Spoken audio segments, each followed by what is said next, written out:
Ingenious Mind Summit tiene el honor de contar con la presencia de Alejandro Puig, gerente de inteligencia artificial de una empresa refresquera, ingeniero de sistemas y especialista en desarrollo de proyectos de innovación con inteligencia artificial.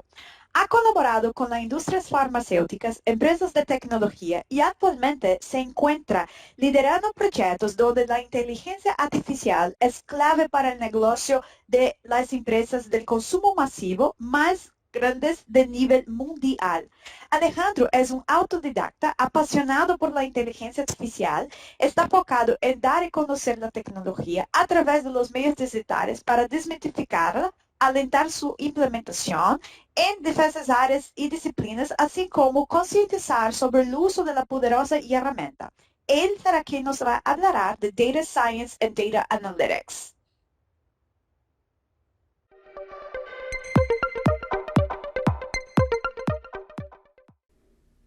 Hola a todos y bienvenidos a esta plática de Ingenious Minds llamada Haciendo Data Science.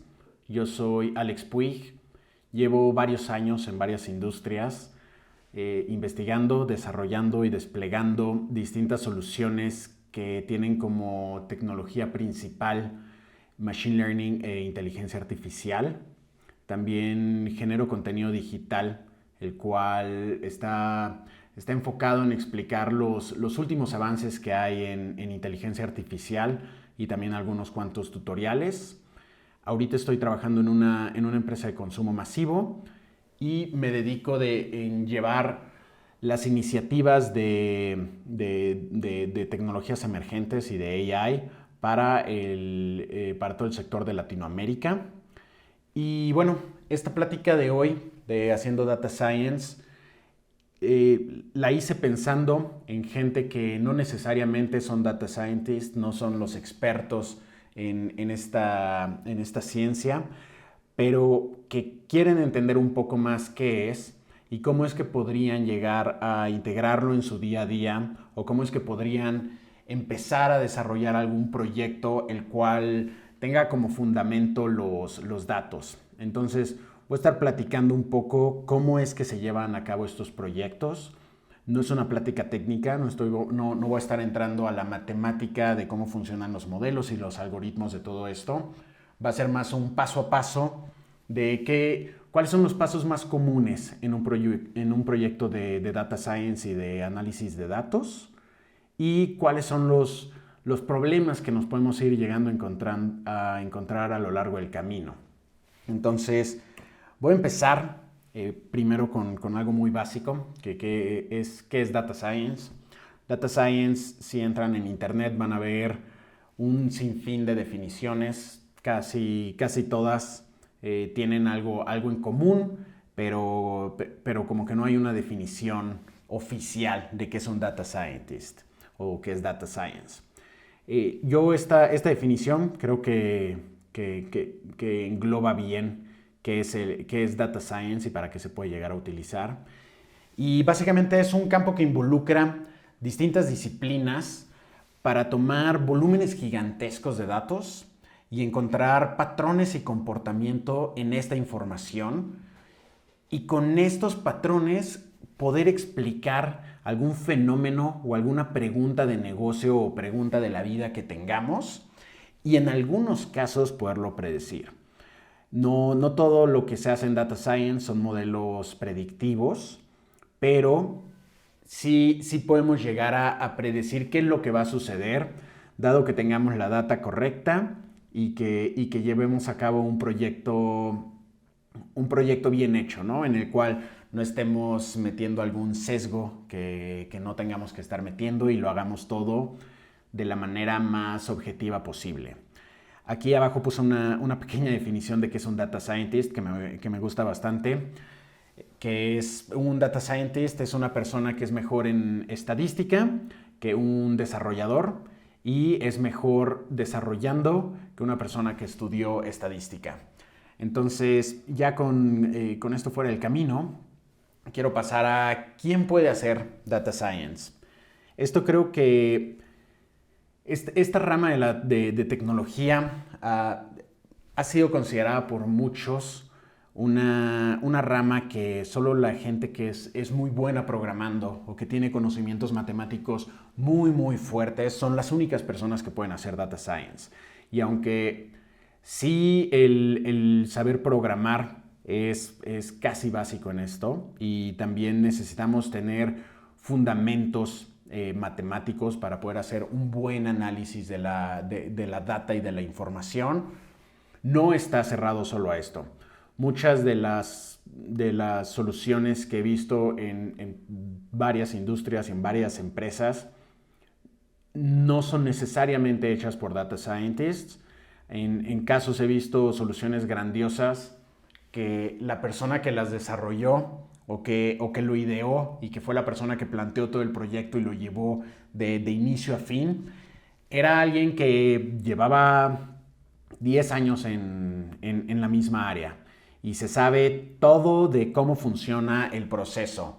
Y con ese conocimiento de negocio, las personas tienen la capacidad de identificar cuáles son los problemas, cuáles son partes de algún proceso en específico que se podrían llegar a automatizar.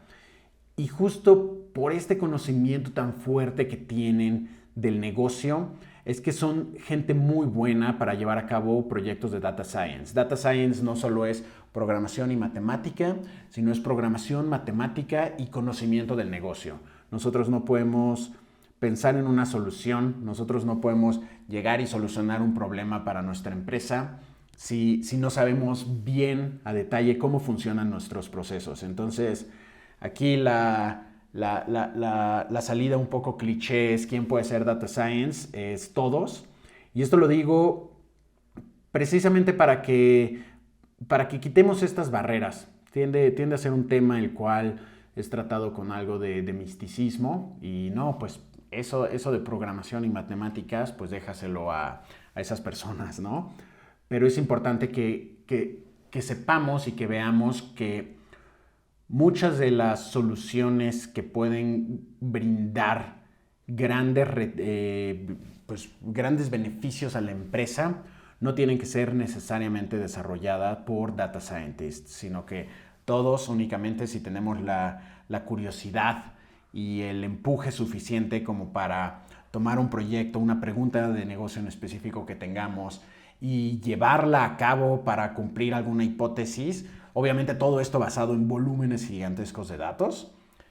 Justo que con esos elementos en muchas ocasiones es más que suficiente para poder hacer un gran modelo o un gran proyecto que esté basado en data science.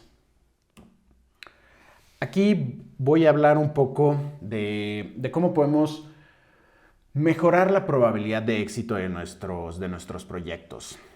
Aquí esta gráfica que estoy enseñando va a ser lo que voy a estar platicando durante esta ponencia. No voy a hablar de los 10 puntos, voy a hablar de 6 puntos en específico. Ustedes después pueden entrar a detalle de estos 10 puntos, pero solo vamos a estar tocando algunos que son los básicos o los más importantes para poder llevar a cabo un proyecto. Entonces, para mejorar la probabilidad de que un proyecto de data science sea exitoso, es muy importante tener en mente que hay varios pasos. Es un proceso el cual tiene varios pasos, los cuales el ignorar alguno de ellos puede llegar a ser catastrófico para un proyecto. Entonces, aquí pueden ver que son 10 puntos. Empezamos por la definición del caso de uso, explorando la data, después seleccionamos un algoritmo. De ese tema no vamos a estar entrando a detalle de cuáles son los algoritmos. Vamos a armar todo el flujo de datos, vamos a armar el modelo, vamos a ver que también se está comportando en el punto 6 de evaluación, vamos a presentar los resultados y después pues lo ideal es que despleguemos esta solución, ¿no? Para que pueda brindar el mayor beneficio al mayor número de personas posibles dentro de nuestra empresa.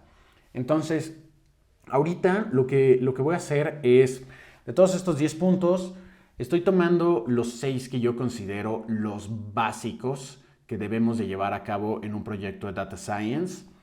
Y justo para platicar cada uno de estos puntos, inventé, es un caso hipotético esto, no es un caso, no es un caso real, pero pues inventé un pequeño caso de uso, el cual vamos a ir viendo cómo lo podríamos taclear o ir solucionando a lo largo de estos pasos durante un proyecto de Data Science.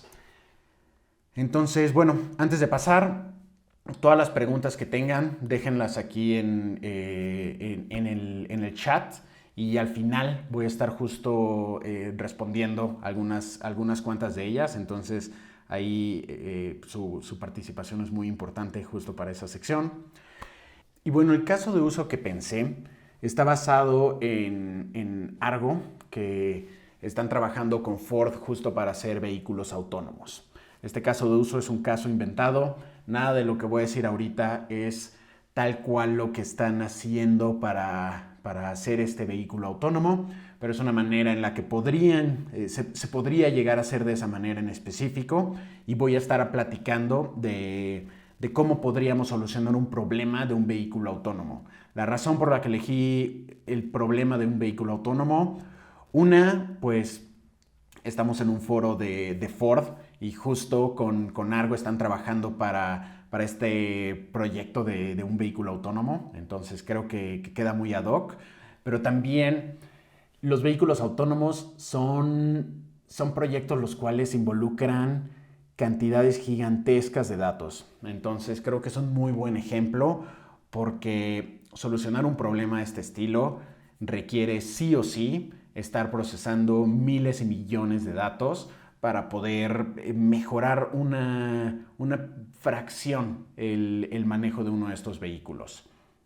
Entonces supongamos, por ejemplo, que vamos a hacer nuestro vehículo autónomo y estamos usando un acercamiento que se llama aprendizaje reforzado, en el cual, pues, se podría decir, le damos un premio o un castigo al vehículo dependiendo de si está haciendo lo que tiene que hacer o lo que no tiene que hacer.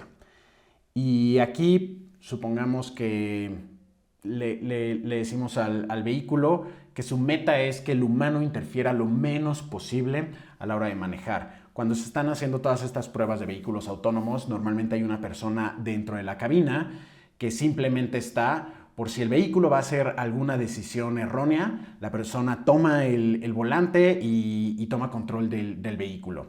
Entonces, supongamos que la métrica que le estamos dando a este vehículo es: intenta que la interacción del humano sea lo menos frecuente, que el humano interactúe lo menos que se pueda a la hora de estar manejando, ¿no?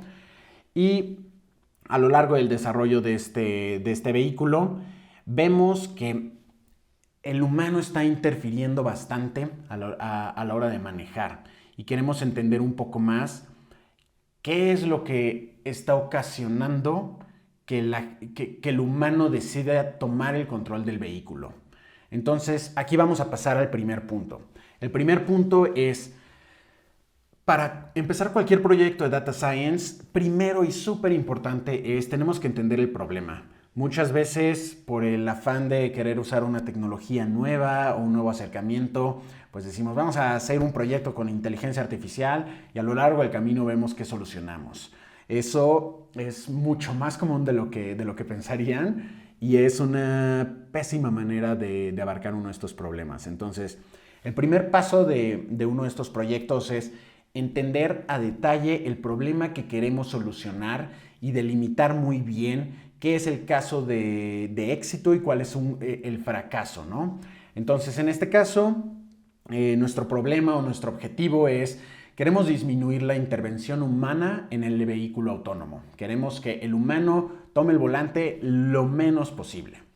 Nuestra hipótesis de por qué es que las personas están tomando el control cuando el vehículo se está manejando de manera autónoma es que el coche puede estar teniendo un comportamiento errático en algún escenario. Este comportamiento errático puede ser tal vez porque alguno de los sensores está fallando o está teniendo un poco de ruido en la señal. Y pues si el sensor está fallando, probablemente el vehículo va a tomar una decisión errónea en una circunstancia en específico. Y ahí es en donde el humano toma el volante. Podemos hacer aquí todas las hipótesis que queramos probar. Lo importante es tener claro que podemos probar todas las hipótesis que queramos y lo valioso es que no nos casemos demasiado con una.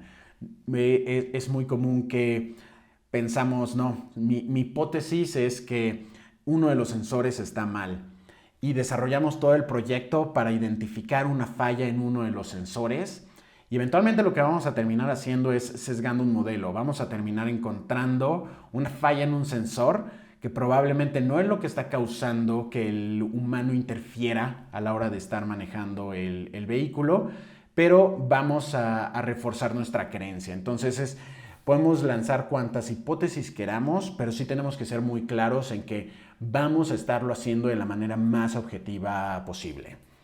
Y por último, una parte para entender el problema es con qué contamos. Cada problema tiene un contexto distinto, cada problema tiene fuentes de datos distintas. Si estamos intentando solucionar un problema de algo de finanzas, pues probablemente vamos a estar usando únicamente la data de finanzas, ¿no? En este caso, para este caso hipotético, ¿con qué contamos? Supongamos que ya que empezamos a investigar un poco, vemos que la información relevante que podemos extraer es datos de todas las mediciones de los sensores.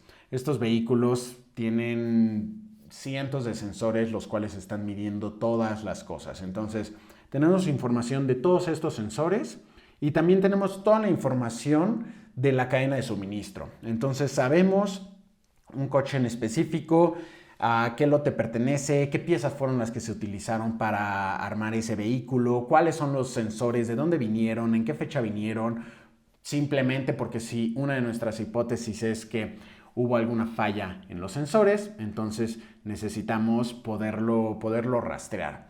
Aquí podemos identificar cuántas fuentes de datos se nos ocurran y es muy importante que nos pongamos lo más creativo en las fuentes de datos que vamos a utilizar. Aunque no todas van a ser necesarias o útiles al final del proyecto, es importante que en un inicio contemplemos más datos de los que necesitamos a contemplar menos.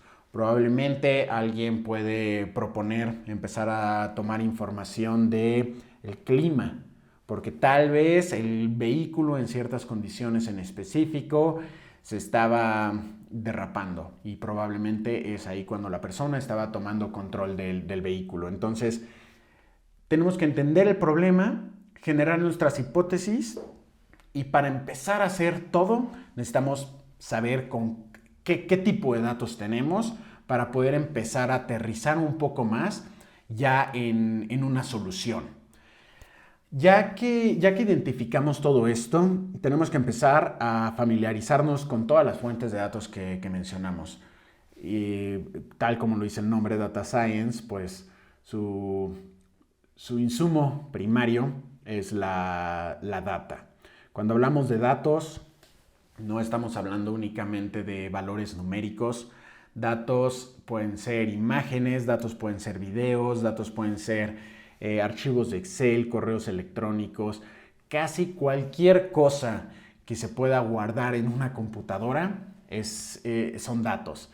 Obviamente, dependiendo del tipo de datos, pues es cómo los vamos a procesar. No vamos a procesar de la misma manera la información de los últimos 5 años de venta a cómo procesamos un video. Cada tipo de dato va a requerir un acercamiento distinto para que podamos analizarlos, pero es muy importante que ya que identificamos todas estas fuentes, empecemos a familiarizarnos con esta información, ¿no? Entonces, en este caso puse sensores. Bueno, pues supongamos que tenemos más de 100 sensores que están generando mediciones del auto cada segundo. Entonces tenemos, digamos, 150 sensores, los cuales están generando 10 mediciones cada segundo. Ya ven aquí cómo se empieza a escalar el volumen de información, ¿no? Entonces, si tenemos 150 sensores generando 10 mediciones cada segundo, pues vamos a tener 1500 mediciones en un segundo. Entonces, esto se puede ir escalando muy rápido y es importante que lo tomemos en cuenta en esta fase del conocimiento de los datos. Entonces, Para este caso hipotético, pues bueno, ya sabemos que tenemos la data de todos nuestros sensores. También sabemos que una fuente de datos que tenemos son videos en MP4. Normalmente los vehículos autónomos, cuando se están probando, tienden a, cuando se están probando y en algunos casos también cuando ya están en producción, tienen cámaras tanto adentro como afuera del vehículo. Afuera del vehículo para poder detectar todos los elementos que están rodeando al vehículo, peatones, otros autos, motocicletas, semáforos, señalamientos. Entonces tienden a tener cámaras las cuales están apuntando hacia afuera del auto y también hay cámaras las cuales están detectando hacia adentro del auto, precisamente para entender qué es lo que está sucediendo para distintas cosas. Puede ser para ver la atención del conductor. Si el conductor se está distrayendo demasiado, pues estas cámaras pueden llegarnos a ayudar a entender un poco de esto, ¿no? Y por otro lado, supongamos que tenemos nuestros datos de fabricación, que es toda la información que, como dije, ¿no? Desde que empezamos la cadena de suministro hasta que la terminamos. Aquí puse unos ejemplos de algunos de los sensores que tienen estos coches. Esto pueden ser LiDAR, GPS, SRRs, cámaras internas o externas y tienden a tener una o dos computadoras las cuales se encargan de procesar toda esta información. Aquí lo importante es que estos sensores generan archivos gigantescos. Por ejemplo, LiDAR es una tecnología la cual dispara miles de puntos para entender un mapa tridimensional del mundo que rodea el vehículo. Entonces, cada vez que se mide el entorno, se generan miles o millones de puntos, los cuales nos dan a entender el contexto del vehículo. Entonces aquí puse algunos cuantos ejemplos de los sensores y supongamos que ya que entramos a todo esto, empezamos a ver la información, tenemos que pasar al punto número 3, que es limpiar y procesar los datos. No sé si alguien ha tomado algún curso en línea de Data Science o algo por el estilo. Normalmente cuando uno está haciendo un tutorial, se usan set de datos los cuales están ya fueron limpiados y ya fueron procesados y lo único que tenemos que hacer es tomar los datos, ponerlos en un modelo y se procesa todo de manera perfecta. Pero en la vida real no es ni cercano a esto. Casi todos los datos que vamos a tener para poder solucionar nuestro problema van a tener algún tipo de problema. O no vamos a poder estar consiguiendo la fuente de datos porque está en un sistema legado, el cual no tiene conexiones, o no tenemos mediciones de tal a tal fecha porque se hizo mantenimiento del sistema. Hay un sinfín de cosas que pueden estar mal con nuestra información.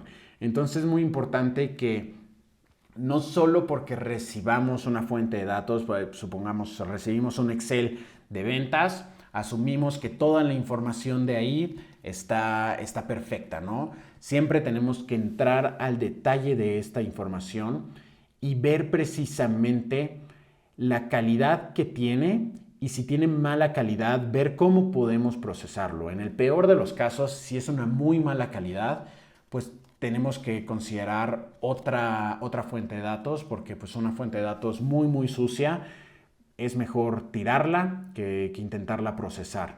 Entonces, en este caso, supongamos que los sensores tienen mediciones con errores. Todos los sensores que están midiendo cualquier cosa tienden a tener errores a la hora de medir, ya sea por interferencia electromagnética, porque el sensor tiene alguna falla o simplemente los sensores tienen un rango de error. Entonces, ya que empezamos a explorar toda esta información, nos damos cuenta que nuestros sensores tienen algunos datos que no nos hacen mucho sentido. Estamos viendo después los videos. Ok, ahora tenemos 500 horas de video de la cabina del vehículo y de todo lo que está fuera del vehículo. No hay manera humana de que nos sentemos a ver 500 horas de video para entender cuál era el contexto en el que estaba el conductor antes de tomar el volante, ¿no? ¿Cuál es el contexto del vehículo antes de que el conductor interfiriera? Entonces, en este caso, pues podemos usar distintos modelos para empezar a procesar la información.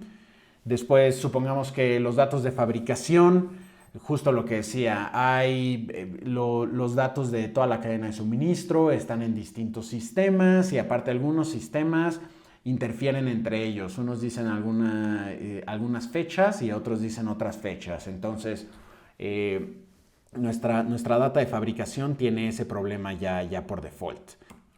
Ahora, en el caso de los sensores, supongamos que cuando empezamos a hacer la exploración, normalmente cuando estamos explorando la información tendemos a hacer muchas gráficas. Estas gráficas nos dan a entender cómo están nuestros datos. Si tenemos 1 millón de registros, no vamos a estar viendo un Excel con 1 millón de registros y esperar que algo nos bote.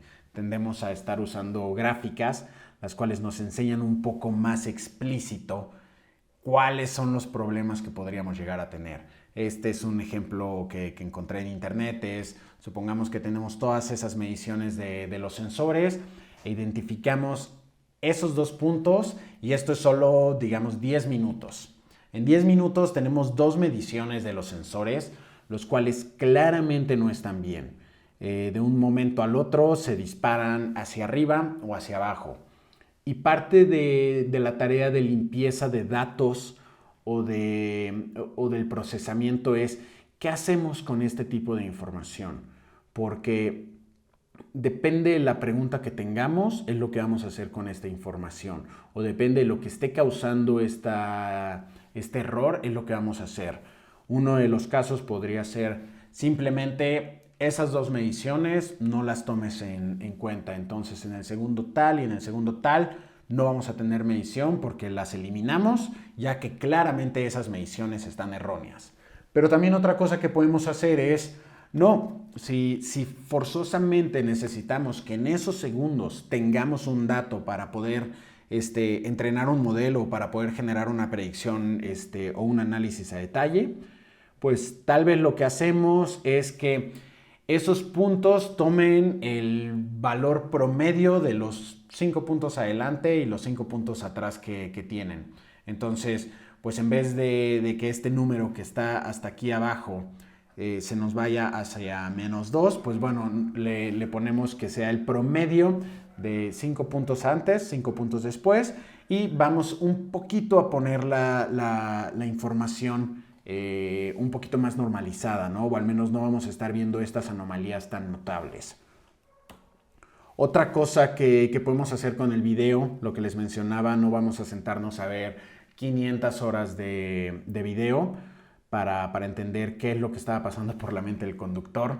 Probablemente aquí empezamos a hacer uso de otras tecnologías, en este caso esto es inteligencia artificial o bueno, es deep learning, el cual podemos hacer un modelo, el cual va a recibir todas las 500 horas de video de la cabina y vamos a estar rastreando hacia dónde dirige la mirada el conductor. Entonces, una vez que ya se hace una solución de este estilo, lo que podemos tener es, a lo largo del tiempo, así como en esta gráfica tenemos varios puntos, podemos tener una gráfica similar, la cual en cada segundo nos dice la dirección a la que estaba volteando el conductor y qué tan desviada estaba la mirada, ¿no? Si estaba ligeramente a la derecha o si de plano estaba volteando la cabeza por completo para ver por la ventana. Entonces, en limpieza y procesamiento de datos, justo lo que hacemos es tener todo listo para ya después poder empezar a hacer un análisis y poder empezar a probar modelos los cuales intenten encontrar estos patrones en nuestra información. Entonces, supongamos que una vez que ya hicimos toda esta limpieza de datos, ya procesamos, ya tenemos todas las detecciones de lo que está ocurriendo afuera del vehículo, todas las mediciones de los sensores ya las tenemos listos, La cadena de suministro resulta que como todo estaba en distintos sistemas, probablemente no lo vamos a tomar, o ya después de estarlo analizando y generar bastantes gráficas, nos damos cuenta que no hay una variable significativa, ¿no? A lo mucho tal vez vamos a usar esa data. Si vemos que un lote en específico tiene un problema, pues bueno, ya podemos rastrear cuáles son los coches que serían afectados. Pero identificamos que para el modelo no nos va a funcionar nada, y explorando esto vemos tres maneras, tres escenarios en los cuales el humano está interfiriendo. Uno relacionado a la velocidad. Cada vez que el vehículo rebasa los 80 kilómetros por hora, el conductor tiende a tomar el volante. Esto puede ser por 15,000 razones. Simplemente no se siente muy seguro de que el coche se esté moviendo solo y el volante se esté moviendo solo y prefiere tomar el control. Después, otra intervención que identificamos es basada en las maniobras. Pues bueno, cuando el vehículo va a hacer una maniobra complicada, el humano ahí entra un poco en pánico y también otra vez toma el volante y toma control del vehículo, ¿no? Supongamos que va a dar una vuelta en U en una calle de 2 sentidos y va a tener que hacer varias maniobras para poder dar la vuelta en U completa, y ahí es en donde interfiere el humano.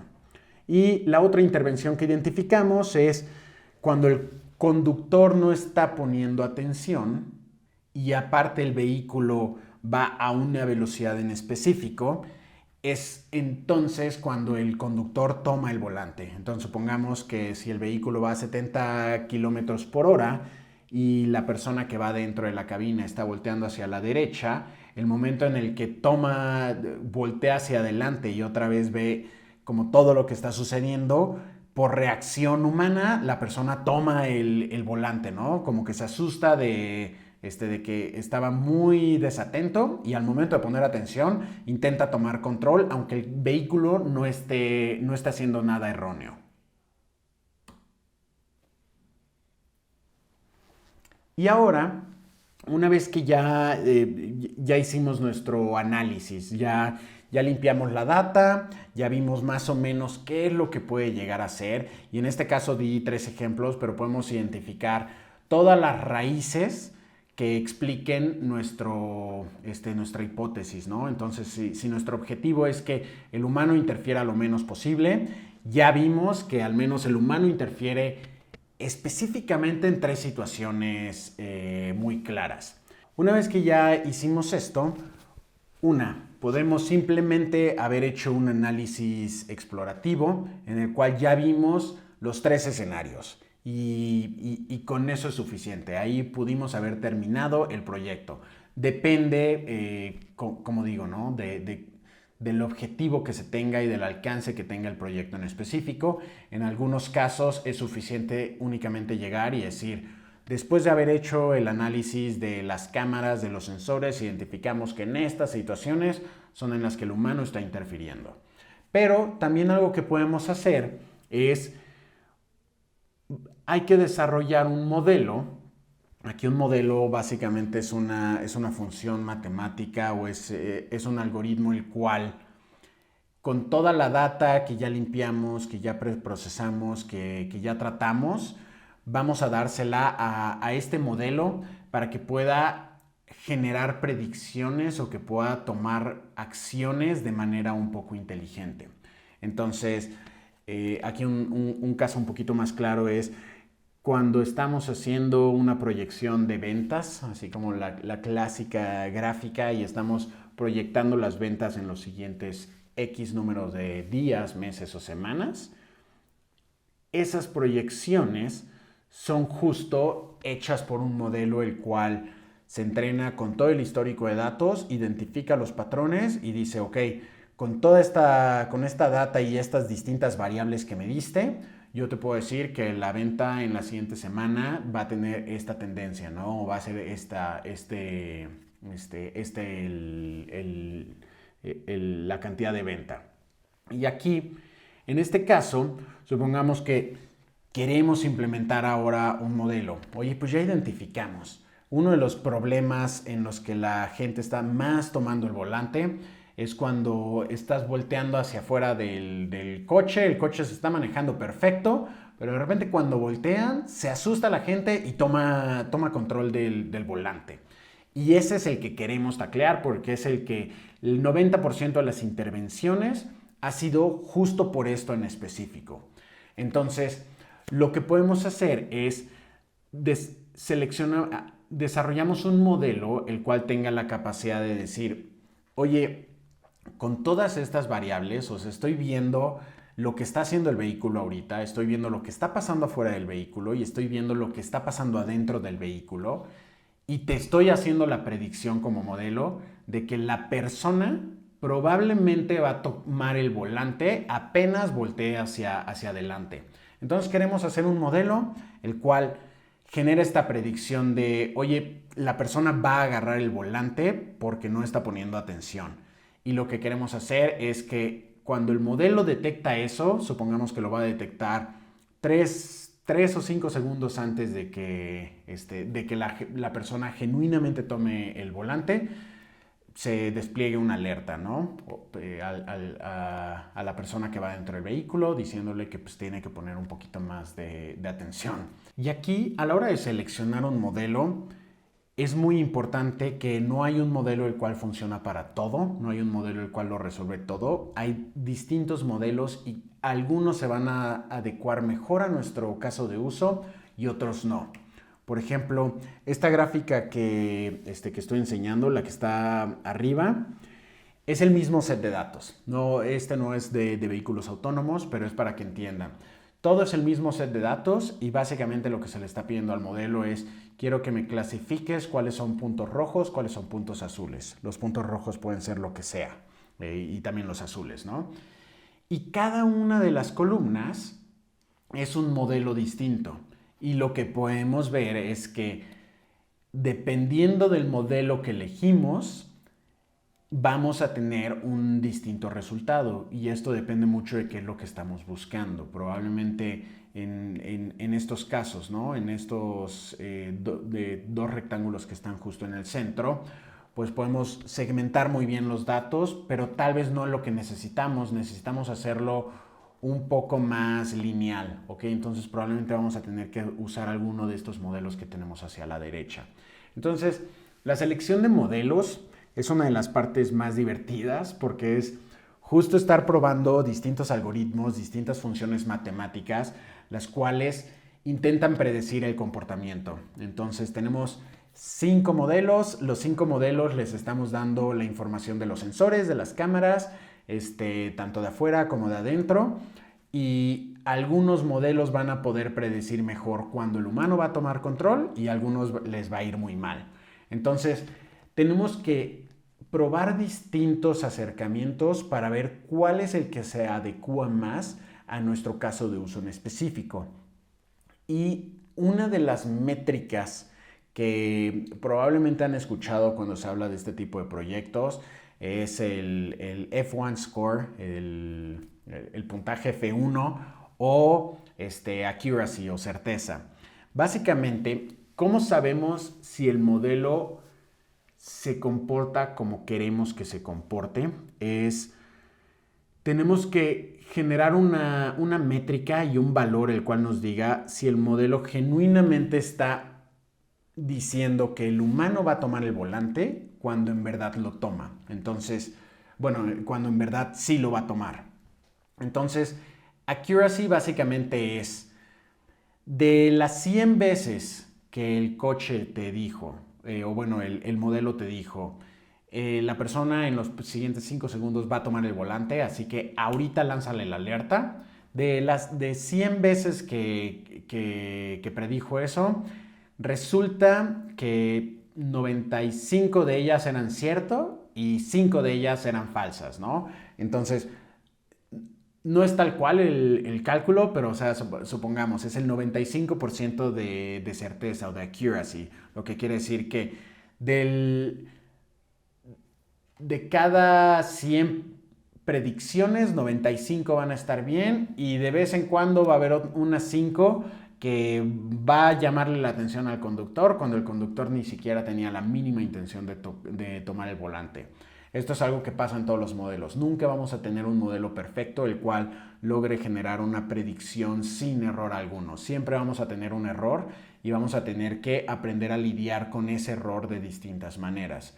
Obviamente, si estamos hablando de un sistema el cual únicamente es para que el humano no tome control del vehículo cuando el vehículo está manejándose completamente bien, pues no hay tanto problema si nos equivocamos.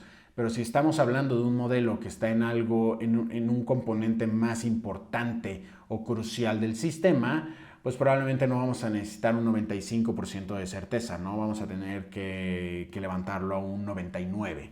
Y para llegar a ese número vamos a tener que hacer exploración de distintos modelos y ver cuál se adecua mejor a esto.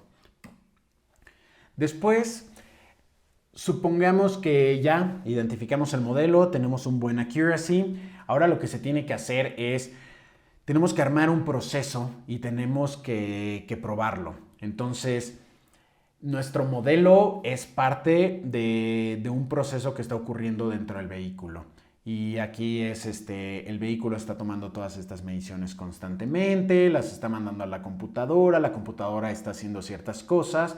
Y en una parte de esa en específico es en donde nuestro modelo entra. Y ahí tenemos que pensar todas nuestras soluciones de data science de una manera escalable. Una de las razones por las que he visto muchos proyectos de data science caer es justo hacen limpieza de datos, hacen el modelo y nunca a nadie se le ocurrió cómo integrar ese modelo a un proceso. Entonces, al momento en el que tenemos un grandioso modelo, el cual no está integrado a un proceso, nadie lo va a usar, el modelo no va a servir de nada y pues básicamente todo el trabajo que hicimos pues va a ser en vano. Entonces tenemos que tener muy claro que tenemos que ver cómo integrarlo al proceso y no solo desde el punto de vista de paso A, B, C y D, sino también toda la infraestructura que se necesite. En este caso, pues el modelo puede vivir dentro de la computadora del automóvil, pero si estamos hablando de una proyección de ventas, pues vamos a necesitar que haya tal vez alguna computadora en la nube, la cual procese toda esta información, saque la información de ventas, la procese, genere una predicción y la despliegue a un tablero. Entonces justo tenemos que hacer todo este proceso o este pipeline para asegurarnos que el modelo pueda recibir la información y pueda presentarla de la manera en la que se tiene que presentar. Y por último está el desplegar y monitorear la solución. Una vez que ya integramos todo, ya tenemos el modelo, está bastante bien, el mundo está cambiando constantemente. Entonces, primero tenemos que desplegar nuestra solución, que quiere decir, ahora en vez de estar probándolo en un vehículo, vamos a estarlo probando ya en más vehículos que se están manejando de manera autónoma. Y como todos estos modelos tienden a, por un lado, no son perfectos y por otro lado, las condiciones están cambiando día a día de todo, es muy importante que estemos monitoreándolo. Y por monitoreándolo no podemos simplemente decir esto ya quedó hecho y ya despleguémoslo y asumamos que va a funcionar bien por el resto del tiempo. Normalmente se tiene que estar haciendo un monitoreo para asegurarse que no haya nuevas variables que estén afectando a nuestro caso de uso o que el modelo no esté generando demasiados falsos positivos, es decir, que diga que el conductor va a tomar el volante cuando en verdad no lo va a tomar, ¿no? Entonces es muy importante que estemos monitoreando. A veces es muy difícil que algunas áreas o algunas personas confíen en este tipo de modelos matemáticos. Y creo que para poder cambiar esto y empezar a generar un poco más esta cultura de datos y confianza en este tipo de cosas, tenemos que hacer las cosas muy bien, tenemos que hacer los modelos desde un inicio muy bien y tenemos que estar conscientes que todas las variables están cambiando constantemente y que el modelo perfecto el día de hoy probablemente va a estar fallando bastante en 6 meses. Entonces, una vez que terminamos uno de estos proyectos, tenemos que estarlos vigilando muy de cerca para ver que se estén comportando como deben. Y si se dejan de comportar como deben, tenemos que otra vez empezar, no el proceso desde cero, pero tenemos otra vez que hacer, tal vez hay alguna variable que no estemos considerando. Entonces hay que intentar poner otra variable. O es que ahora los coches tienen un sensor menos o tienen un sensor más. Entonces tenemos que estarlo monitoreando para detectar cuándo hay fallas y ver cómo podemos mitigarlas. Y aquí platico un poco sobre los aprendizajes que he tenido yo y que normalmente salen en casi todos los proyectos, en los que es, por un lado está el problema. El problema no siempre está donde lo buscamos. Si se acuerdan al inicio, la hipótesis era uno de los sensores está funcionando mal, lo cual es una hipótesis completamente válida y suena correcta. Pero si tenemos muy bien definido nuestro objetivo y nuestro problema a solucionar, tenemos esta capacidad de darnos cuenta que estábamos buscando en el lugar equivocado. Y es justo por eso que está el punto de pivot. Pivot básicamente es cuando estamos siguiendo un camino en el proyecto en específico y nos damos cuenta que no era esto. Supongamos que llegamos al paso de limpieza de datos y en limpieza de datos nos damos cuenta no tiene que ver nada con los sensores. Los sensores lo están haciendo todo bien, pero el problema es de manufactura. Entonces, pues tenemos que aprender y ser lo suficientemente ágiles y flexibles para poder cambiar de dirección y justo poder adaptarnos y solucionar el problema en vez de forzar un modelo a solucionar un problema que nosotros definimos, ¿no? No es que, ¿sabes qué? Forzosamente tienen que ser los sensores. Pues bueno, entonces vas a invertir tiempo, dinero y recursos en demostrar que los sensores son los que tienen la falla cuando tal vez te diste cuenta a lo largo del camino que no era el caso, ¿no? Y otro es el factor humano.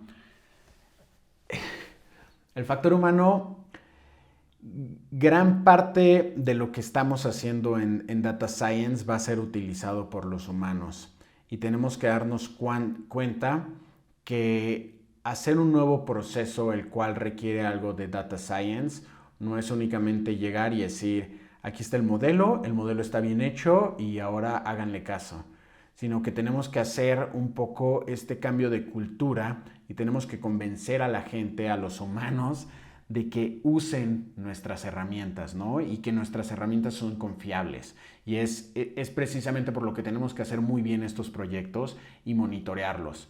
Porque el momento en el que un proyecto sale mal por alguna mala práctica, mucha gente queda con un mal sabor de boca y pues tiende a evitar, o la próxima vez que haya algo de data science o alguien llegue y presente algún número o algún modelo, la gente empieza a ser un poco más escéptica ante estas tecnologías. Entonces es muy importante tener en cuenta que todo lo que hagamos referente a datos va a impactar a los humanos de alguna manera u otra y tenemos que ver la manera de hacer este cambio un poco más llevadero. Y por último, el cambio. Todo es parte de un sistema más grande, entonces todo es más complejo de lo que tendemos a pensar. Entonces es por esto que es tan importante el estar monitoreando esto. Ninguna solución queda completa desde el día 1 en el que se libera, sino todo va a estar cambiando y tenemos que estar conscientes que lo que funciona hoy no necesariamente va a funcionar mañana. Ahora con esto, pues ya es todo lo que quería presentarles con este caso de uso. Espero que les haya gustado y que les haya quedado claro. Vamos a pasar a algunas preguntas que he visto que han estado poniendo aquí algunas cuantas. Entonces voy a leerlas y pues voy respondiéndolas. ¿Qué tecnologías usas normalmente para hacer Data Science? Aquí las tecnologías más comunes para hacer Data Science es un lenguaje de programación. Los más comunes para Data Science son R, literal nada más la letra R, o Python. En lo personal yo uso mucho más Python, ya que es un lenguaje de programación un poco más completo, el cual facilita la integración de un modelo de data science o de algo de inteligencia artificial a otro sistema. Entonces, como lenguaje de programación, Python o R, cualquiera de esos. También creo que es importante que no le hagamos el feo a Excel. Hay mucha gente que no puedes hacer data science en Excel, pero no todos saben programar y no todos tienen el tiempo para sentarse y aprender a programar. Y si uno entiende sus datos, si uno hace la exploración de los datos, si uno hace bien su tarea, pueden llegar a hacerlo en Excel. Algunas cosas, un modelo predictivo muy avanzado probablemente no sale en Excel, o un análisis de miles de millones de datos tal vez no sale en Excel, pero también es importante que no estigmaticemos el uso de este tipo de herramientas. A final de cuentas, Excel es una herramienta que casi todos sabemos usar y es importante que sepamos que en herramientas de este estilo podemos estar haciendo limpieza de datos, podemos estar haciendo modelos un poquito más básicos, pero sí podemos utilizarlos. ¿Qué es un modelo predictivo? Un modelo predictivo es justamente lo que les platicaba al momento de elegir un modelo. Hay modelos descriptivos y predictivos. Los descriptivos hacen eso. Es un modelo el cual te describe qué es lo que está ocurriendo en tus datos. Podemos hacer un modelo descriptivo que dice, mira, dada la medición de los sensores y los videos, esto es lo que está sucediendo. La gente se está distrayendo por X, Y y Z. Fin de la historia. Un modelo predictivo es justo un modelo que toma los datos para hacer predicciones futuras. Ok, con la data de los sensores, de los videos y todo lo que está ocurriendo en el coche, tengo la capacidad de predecir a X número de segundos que la persona va a tomar el volante. Entonces un modelo predictivo es uno que toma un histórico de datos para generar una predicción futura. ¿Cuál es tu metodología para limpiar datos? Esa varía depende de lo que les enseñaba, ¿no? En algunos casos eliminar datos es el mejor camino, otros casos tenemos que ver la manera de ponerlos en un rango en específico. Eso es algo que cuando uno ya está muy metido en la exploración de datos, entiendes más o menos qué es lo que tienes que hacer y como que hasta cierto punto hay como un sentimiento de qué es lo correcto que tienes que hacer con esos datos, siempre teniendo en mente pues no introducir un sesgo, ¿no? Si vas a eliminar la mitad de tus mediciones, pues probablemente vas a afectar el modelo porque estás eliminando la mitad de toda la información que tienes, ¿no? Entonces, depende mucho de caso a caso. Enumera algunos problemas comunes a los que se enfrentan los analistas de datos. Pues creo que uno de los problemas más comunes es conseguir los datos. En todas las empresas, he visto empresas grandes, chicas, medianas, todas las empresas tienen problemas de datos. Los datos no están en el sistema correcto, los datos están en formatos distintos. De dónde conseguir la información y de dónde conseguir la información correcta, creo que es uno de los problemas más grandes y que también es uno de los problemas que más tiempo consume. Entonces, creo que la fase de identificar y recolectar las fuentes de datos es uno de los problemas que cualquier data scientist les va a decir como, sí, así, recolección de datos nunca es tan sencillo como se ve en un tutorial. Menciona cuáles son los distintos pasos. Esa pues básicamente fue toda esta plática y explique cuáles son los criterios para un buen modelo de datos.